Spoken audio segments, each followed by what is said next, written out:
Y ahora nos vamos con lo que es el método de la transformada, que es precisamente utilizado para resolver ecuaciones diferenciales. ¿Y qué entendemos por resolver ecuaciones diferenciales? Pues básicamente obtener la expresión matemática que describe cuál es el comportamiento de la variable en cuestión.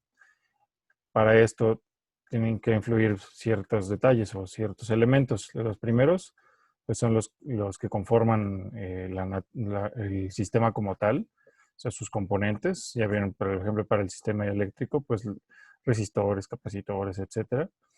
O para sistemas mecánicos, pues masa, resortes, amortiguadores. O para los temas hidráulicos, ¿no? La capacitancia del tanque, o sea, qué tan grande o qué tan angosto es el contenedor, qué tan rápido permite salir el flujo de ese tanque, etcétera, ¿no? Y la otra es la entrada. La entrada es fundamental también para conocer la respuesta de las salidas, porque pues según sea el tipo de entrada, pues será la solución de la ecuación diferencial. Entonces, ahí tendremos que ver, por eso esta presentación no solamente incluye el método de la transformada, sino también las señales de prueba. Para mencionarlas son realmente muy, muy breves y son relativamente sencillas. Entonces, lo que vamos a tener aquí, para empezar, algunas de las características es que la transformada de Laplace también es un operador lineal y al aplicarse a sistemas lineales, pues va a seguir manteniendo esas características de linealidad. Lo siguiente es que las ecuaciones diferenciales están en el dominio del tiempo, que es un dominio real, o que su argumento está descrito en un eje de números reales, mientras que la imagen, o sea, el convertir una ecuación diferencial mediante la transformación de Laplace a otra ecuación, tiene el costo de que se va a convertir en una imagen que pertenece al dominio complejo, es decir, lo que le llamamos ahora la frecuencia. ¿Para qué complicarlo más, verdad? Sería una de las primeras preguntas. ¿Para qué si algo que tenía el dominio bien sencillito, ¿no? En los números reales, porque ahora lo paso a un plano, ¿no? Con parte real y parte imaginaria, porque resulta que en el dominio real la ecuación diferencial pues se resuelve por diferentes métodos. Entre algunos de ellos pues están los métodos numéricos, ¿no? Mientras que por el lado de la parte compleja, si bien es cierto que el dominio se complica, lo que sucede aquí es que la ecuación que antes era diferencial se convierte en una ecuación algebraica. Y ustedes saben que resolver una ecuación algebraica es muy sencillo porque pues solamente hay que factorizar y despejar. Entonces, ahí el beneficio que deja el método de la transformada de Laplace. ¿Cuáles son esos propósitos? Entonces, convertir un problema diferencial en un problema algebraico. Entonces, es nada más saber despejar y saber factorizar, ¿no? Que muchas veces incluso eso se llega a complicar porque hay que tener práctica, ¿no? Pero bueno, en teoría hasta su nivel, pues eso ya nada más es de que ustedes vuelvan a agarrar el hilo, pero las bases las tienen para poder retomar y practicar su álgebra, ¿no? O sea, aquí es fundamental para este curso el manejo del álgebra bien. Entonces, como les decía yo, ¿no? En lugar de resolver la ecuación diferencial, pues se despeja una variable. Y además, estando en el dominio de la frecuencia, se pueden observar otras características que no aparecen en el dominio del tiempo. Entonces, esto permite conocer otras características adicionales que no se sabían del sistema, ¿no? Aquí les dejo una tablita muy sencillita de transformadas, no vamos a ver ni el concepto, entonces durante el curso yo sí lo veo, si en 2 sesiones nos chutamos aplicación de la definición de la transformada de Laplace y la obtención de estas básicas, pero las que más nos van a interesar son las últimas dos. Como tal no es que sea la transformada, sino es una de las propiedades de la transformada de Laplace, que es cuál es la transformada de Laplace de la derivada de una función y cuál es la transformada de Laplace de la integral de una función.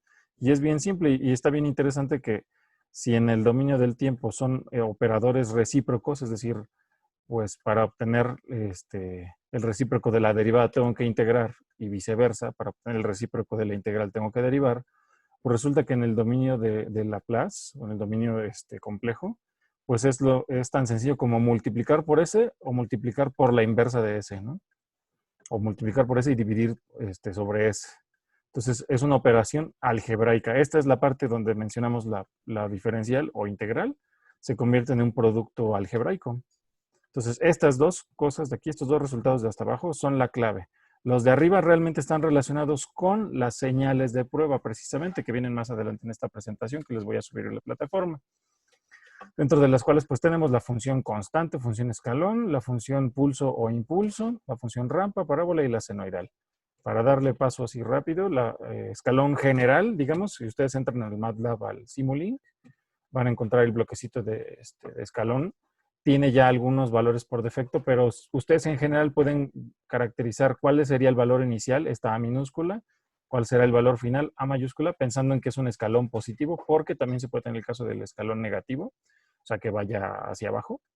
Y el tiempo inicial puede ser distinto de cero, pero generalmente se pone como cero. En el Simulink lo tiene por default en 1 segundo, o sea, lo tiene desplazado para que uno lo pueda eh, visualizar al momento como el tiempo de simulación empieza en 0 segundos, para que se observe el cambio del escalón, pues se le pone por default un tiempo diferente a 0 segundos, pero bueno, siempre se puede editar. Entonces, para nosotros, por default, pues también la función escalón va a iniciar en el segundo 0 y las condiciones de inicio, o sea, el valor inicial de la función escalón, también va a ser 0. Y entonces nos vamos a quedar con lo que le llamamos la función escalón estándar, que es simplemente que empieza de 0 y que el tiempo inicial es 0, y solamente nos fijamos en el valor del tamaño del escalón, que sería esta A mayúscula.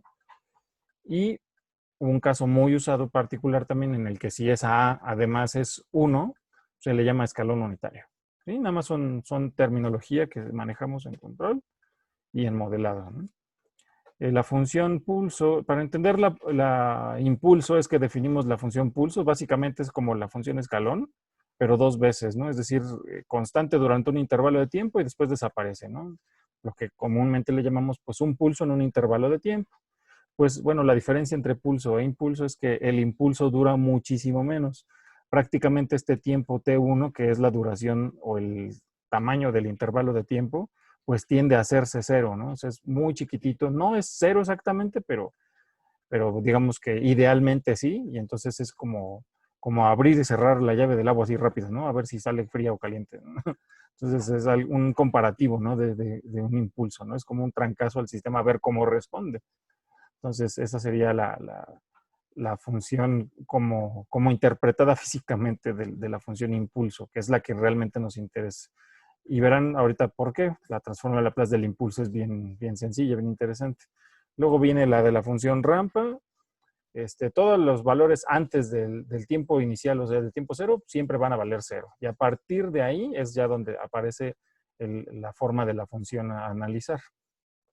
En este caso, la función rampa, pues es una línea recta, nada más. Y lo que podemos variar, pues es la pendiente de esa línea recta. Por eso tiene esta A, que igual si la A valiera 1, pues sería una rampa unitaria o de pendiente 1. La función parábola, pues algo similar. La A lo único que hace es la escalabilidad de esta función parabólica. Y por ahí aparece sobre un medio porque, bueno, pues cuando ustedes desarrollan por ahí con la definición de la transforma de Laplace, por eso está en la tablita también, se encuentran de que tiene por ahí que ver con el exponente y que va a estar apareciendo un factorial en el denominador, ¿no? La función A seno de omega t, por ahí se demuestra que como está relacionada con los números complejos y con la propiedad de Euler, pues se puede también definir para los sistemas reales, y esto se usa mucho en cuestiones de frecuencia. Entonces también es un tipo de entrada de prueba para ver qué pasa al sistema cuando se somete a una señal de entrada tipo cíclica. Les repito, sin más detalle, aquí les muestro las señales de prueba tanto en el dominio del tiempo como en el dominio ES o de Laplace. Y vemos aquí la función impulso, es básicamente pues, multiplicar por una constante. O dicho de otra manera, ¿no? Si tengo un sistema descrito por su función de transferencia, aunque todavía no entro en ese tema, pero descrito en ese dominio, pues cuando se aplica una función impulso, pues simplemente no se le multiplica más que por una constante, mientras que en un escalón no es así. O sea, en el dominio del tiempo se multiplica por una constante, pero en el dominio de Laplace se multiplica por una constante dividida sobre eso, o sea, por un integral, por una función integral. ¿Vale? Entonces estas serían las expresiones que posteriormente se pueden llegar a necesitar si queremos resolverlo por el método transformada inversa. Ahorita pues eso no nos va a interesar tanto.